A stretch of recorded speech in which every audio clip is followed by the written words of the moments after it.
Thank you very much. You're very welcome. Great weekend. Yeah, you too.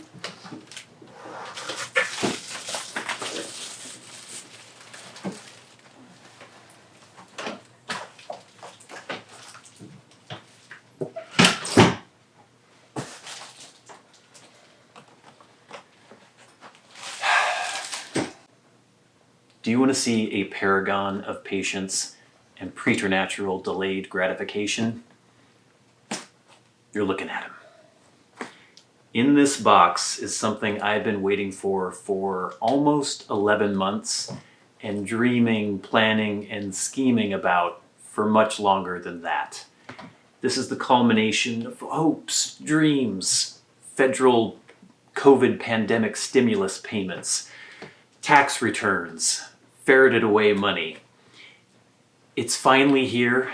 I've been waiting a very long time to open this, and I'm going to open this and show you what's inside. But not yet. I have to wait. It's been rattling around in the back of a very, very cold UPS truck. It's the middle of February right now, for all day, and I have to let it acclimate to the temperature inside my apartment. I've waited this long. I can wait a little longer. All right, not only is it the next day, it is actually late afternoon of the next day. I can't believe I've waited so long to open this thing, but I needed to have time to actually make a video while I was opening it, and it was torture waiting to rip into this box. So what is this thing? You already know if you've seen the title of this video. It is a Fender Custom Shop 1960 Telecaster. And there's kind of a long story as to how I ended up purchasing this guitar. And as I start cutting into this box, I guess I'll tell you a little bit of it. So I have wanted a vintage guitar for a very, very long time. And even like 10 years ago, I was looking at prices and they were just out of my league, just way too expensive and just didn't seem like something I was ever going to be able to afford. And so I just didn't really think about it. I had my Telecaster, my American Professional Telecaster that I got a couple years ago. And as the pandemic was going on, you've seen, if you've been following the 9-month guitar journey, that I was really, really getting into practicing again. And I kind of made this commitment to myself that I was going to practice every single day. And that started about a year ago. And because of that, and because I've wanted a vintage Telecaster for so long, I started looking into some ideas like, okay, if I'm gonna be practicing every day, I think I'm ready to make a commitment to a really, really high-level guitar. Even though I don't deserve it maybe, even though I'm not good enough to warrant having a guitar like that, I thought that if I made this commitment, it would sort of be a reward for myself if I really practiced every single day and really tried to improve, and it would be something I knew I would have for the rest of my life. So I started looking at Fender Custom Shop guitars. Here's the case, it's in here. And I started getting kind of frustrated. Oh Lord. There it is. Yikes. This is the case. This is a classic case for the early 60s. It's that brown hardshell case. As I said, I started getting a bit frustrated because I was looking for something that was basically a 1960 Telecaster. Put this aside. I wanted as close as I could get to a real vintage 1960 Telecaster. So what's a 1960 Telecaster? They have a slab rosewood board. It's not the veneer that just goes over the radiused fingerboard. It's a big slab of rosewood. I wanted that. I wanted the vintage original fingerboard radius of 7¼ inches. Not for any particular reason other than I just wanted it to be like a vintage guitar, because I can play a 7¼ I can play a 9½ radius, I can play a 12 radius. My Rickenbacker is a 10 radius. My Gibson Les Paul Special is a 12 radius. I had a reissue of a 69 thin line Telecaster in the past that was a 7¼ radius. They're all fine, in spite of what the internet tries to tell you that you can't bend or play lead on a 7¼ radius. That's nonsense, you can play them fine. So it wasn't really about that, it's just that that's what I wanted. I wanted a guitar that was as close as a real vintage guitar could be that was made recently. And I noticed that all the Fender Custom Shop stuff, whether they were used or whether they were guitars that retailers had just ordered from Fender, they all had that 9.5-inch radius. And a lot of them had finishes that wouldn't have been available during that year. So that's how crazy and granular I was getting with this. I looked into 1960, I looked at the custom colors that were available in 1960, I looked at the kind of pick guards they had, I looked at how thick the necks were, the neck profiles, I looked at all sorts of stuff, and I did my research, and I could not find a Fender Custom Shop guitar used that had all the original vintage specs I wanted, and the color I wanted, and that was a very specific thing. And so I finally made the decision to order one myself. Now that's a long process of its own, and I'll probably do a video just specifically detailing what it was like to order from the Fender Custom Shop. I ended up going through a shop in North Carolina called Casino Guitars. A great guy, Baxter at Casino, really helped me with this. So in another video, I'll be talking more about that. But I made this decision, and finally, in April of last year, I pulled the trigger. I had stimulus payments for the pandemic, several of those. I had a tax return. I had a bunch of extra money that I wasn't expecting. I put that aside. I put a deposit down, and I also just started saving on my own. And I figure, you only live once, why not get the guitar that you want? And this is it. This is my 1960 Fender Telecaster from the Fender Custom Shop, built to my exact specifications. So I'm gonna put this case down, I'm gonna move the camera, I'm gonna open it up, and I'm gonna show you what I got. Okay, I've been waiting a very long time for this. Like I said, it's been about 11 months since I actually ordered it.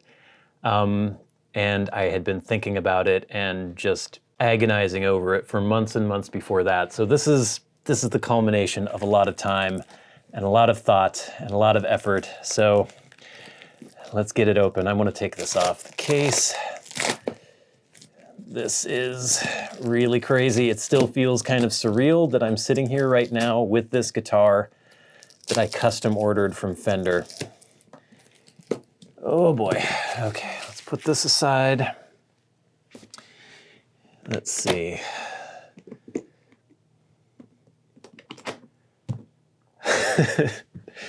I'm nervous about opening this up. I've tried to mentally prepare myself to not expect too much. I'm expecting it to be great, but I don't want to get it in my mind that it's just going to be the perfect guitar. I need to know that it is a guitar, and it might not necessarily be the absolute perfect guitar, but here we go.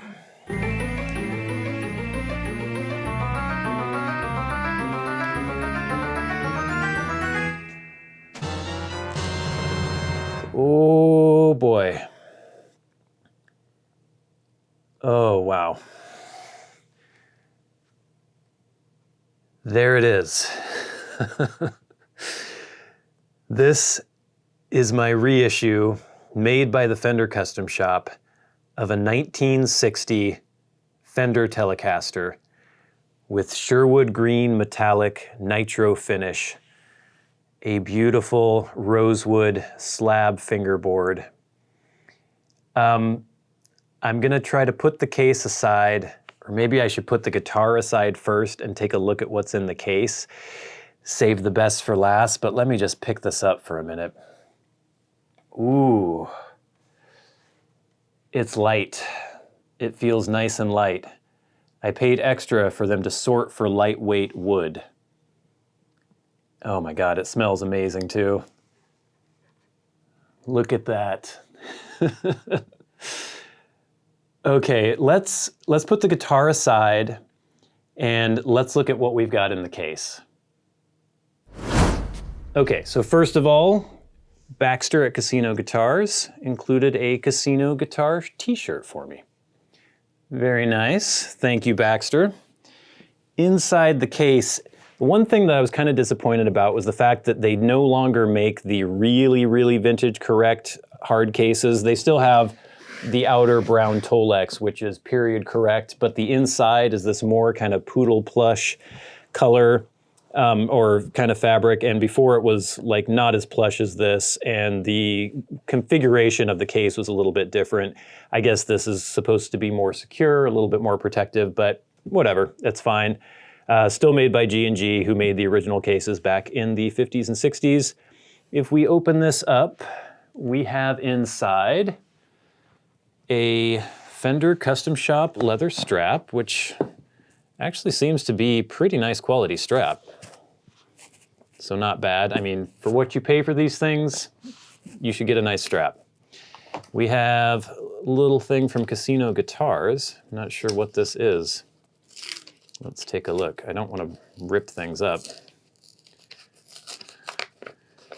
This is a little card, it looks like. It's a handwritten note. Bradley, congratulations on your new guitar, and thank you so much for letting us be part of this. Your Telly is amazing, and I hope you absolutely love her. Sincerely, Baxter. So very nice to hear from Baxter. Baxter was amazing. I think there are over 100 emails that we have exchanged throughout this whole process of me trying to get this guitar. Then we have, I guess this is a certificate of authenticity, Fender booklet. Okay, yeah, so we have our 1960 Telecaster Closet Classic. So I didn't get a relic guitar, I got Closet Classic. I'll explain a little bit more about that later. So it has, instrument has been custom built by Fender's finest craftsmen to bring you years of playing enjoyment. Thank you for purchasing Fender's best. And then we have the Floor Traveler in here. So this is the thing that actually talks about all the different specs. So I will take this out and I'll show you that as we look at the guitar in more detail. So very cool. We also have, the ashtray cover. So that's the bridge cover. Looks like we have some Fender picks. We have a care and maintenance guide, custom shop sticker, keys for the case, so all that good stuff. This is, I don't know what this is. Startfender.com, maybe it's warranty information, welcome, probably care, all that good stuff.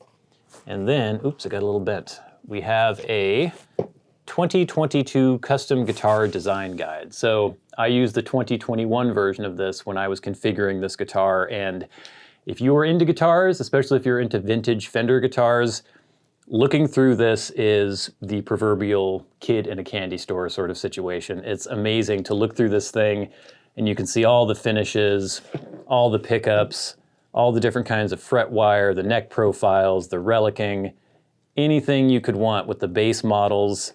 It's really, really cool. So I'm glad to have a hard copy of this in the 2022 version. I'm gonna have to put this under a book or something and flatten it out. So that's basically the case and the case, quote, candy. So very cool. They put quite a few goodies in here. I don't even know if I'll use this strap or not, but it's cool to have. It's cool that they included that. This I'm gonna keep out so we can look at this as we look at the guitar. All right, gang. Here it is. It looks pretty frickin' amazing to me, and just by hefting a little bit, it seems pretty light. If we look at some of the features here, like I said, it's Closet Classic, so the hardware is just kind of slightly aged looking. You might be able to see that on the vintage style tuning pegs.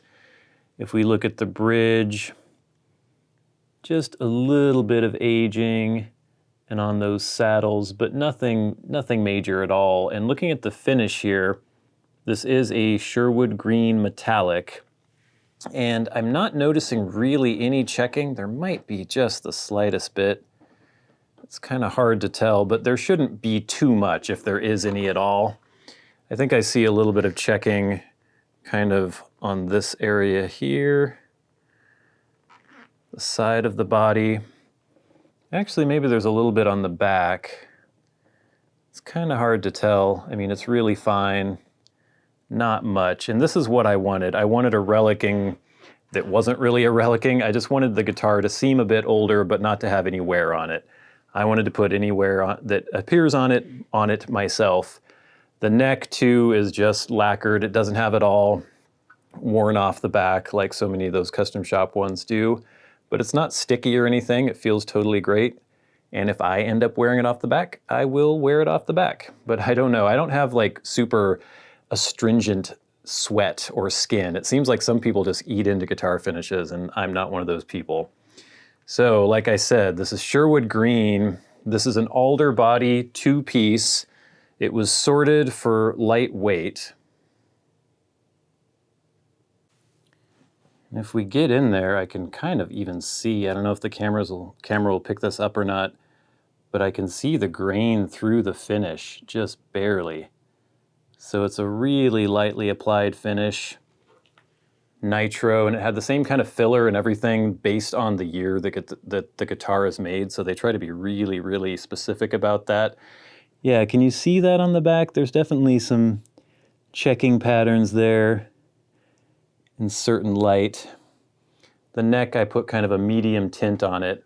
I ordered the large C, which was well within the sizes that people have found on vintage guitars, but it's a little bit bigger or deeper as a C-shaped neck than, I mean, it's similar actually to the modern C, or the deep C, I guess, not the modern C, but it's hefty but not super hefty. It seems like it kind of thickens out a little bit nicely down at the bottom here. If we can get a closer look at that slab board there, so you can see across the fingerboard, it's just a straight line, so that's a thicker piece of rosewood. And that's a AAA grade piece of rosewood, supposedly, on this particular guitar. The pickups are hand-wound 1963 Teles, so both in the neck and in the bridge. I went for the hand-wound option, a little bit more expensive. It has normal 3-way switch with modern wiring. So I figured this guitar could have been made in 1960. This is the story that I've told myself. But it wasn't used a ton. It was used enough to need a refret. So it now has 6105 frets on it, a little bit taller and a little bit thicker than the vintage frets. And it was modded to have modern wiring. Those are the only compromises to modernity that I've made in this guitar. Otherwise, the specs are completely vintage. And I think it looks absolutely lovely.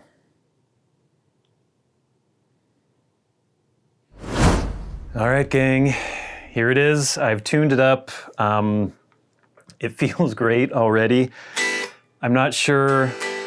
I hit pretty hard, so I may or may not raise the action a little bit. It seems pretty low at the moment, but nothing is really, it buzzes a little bit if I bang on it or anything, but it just feels really good. I'm gonna let you hear the audio from my lapel mic right now as I just strum a chord.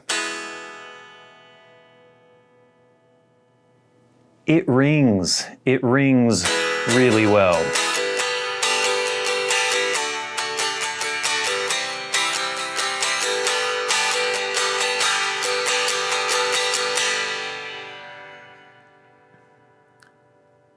It sounds really, really good.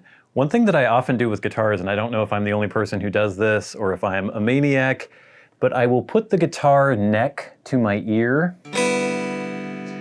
Wow. And I just listen for the ring and the sustain in the neck.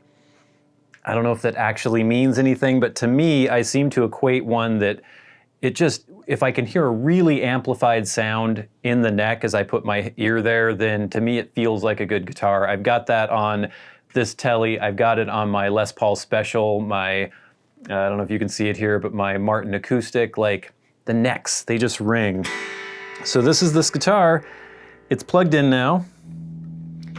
I just have it with an SM57 plugged right in directly into my computer. I've got, I think, just a little preamp just to boost the signal a little bit.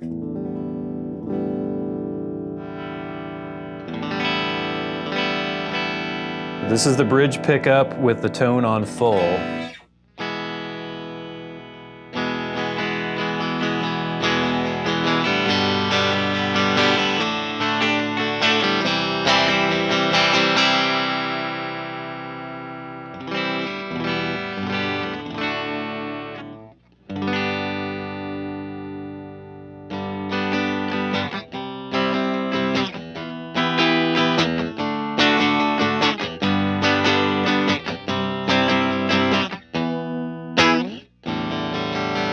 It's got a little bit of something going on there. Let's put on...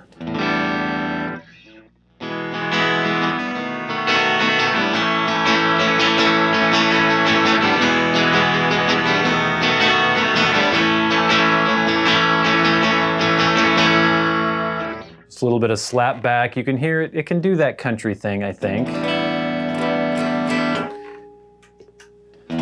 So that is bridge on full. Usually I would roll the bridge down a little bit.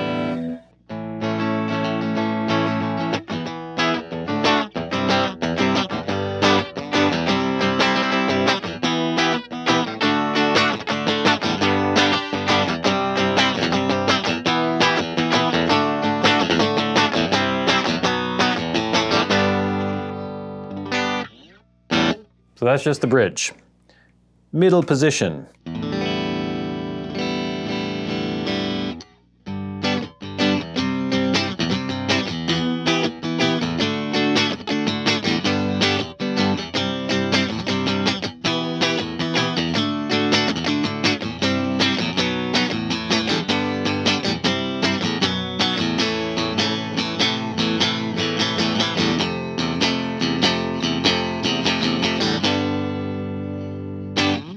And then the neck.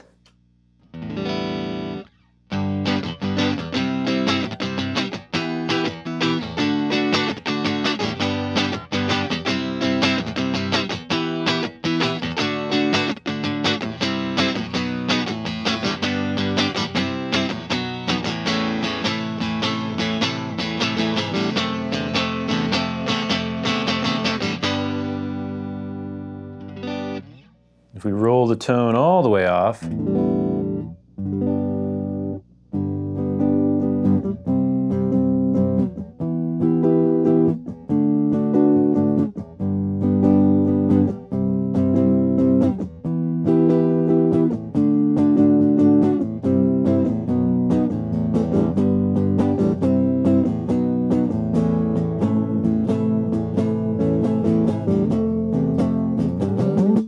nice. You're getting that little bell-like tone.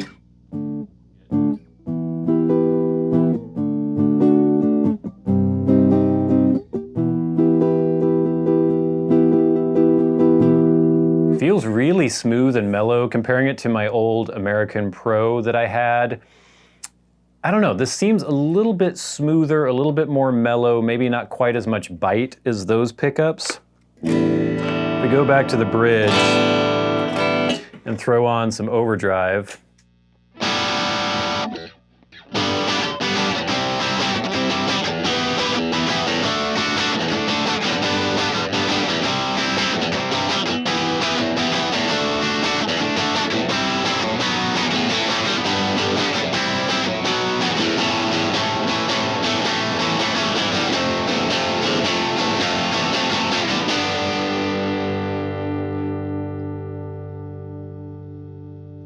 Sounds pretty good. So it can still rock, it can still bite a little bit. I would typically do kind of middle position rhythm stuff with a little bit of that overdrive, maybe throw some phase 90 on there too. I'm just playing you the same riff over and over again so you can hear the sounds.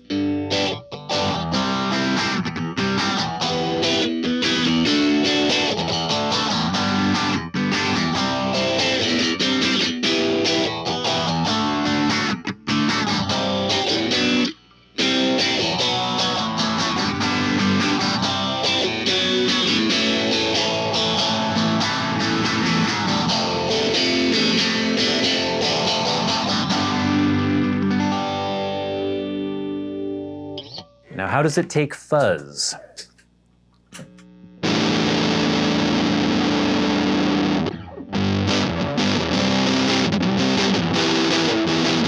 Oh, if you really want to go crazy, this doesn't tell you much about the guitar, but actually it kind of does, just with the output of the pickups and everything, because with my Les Paul Special, if I put on the fuzz and then my phaser, it sounds like the world is going to end in a good way, but it sounds like things are going to explode. There's going to be fires and just missiles dropping on you and blowing you into a giant smoking crater.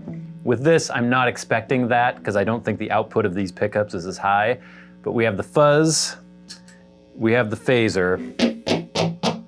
Yeah, I don't think it's gonna be as crazy.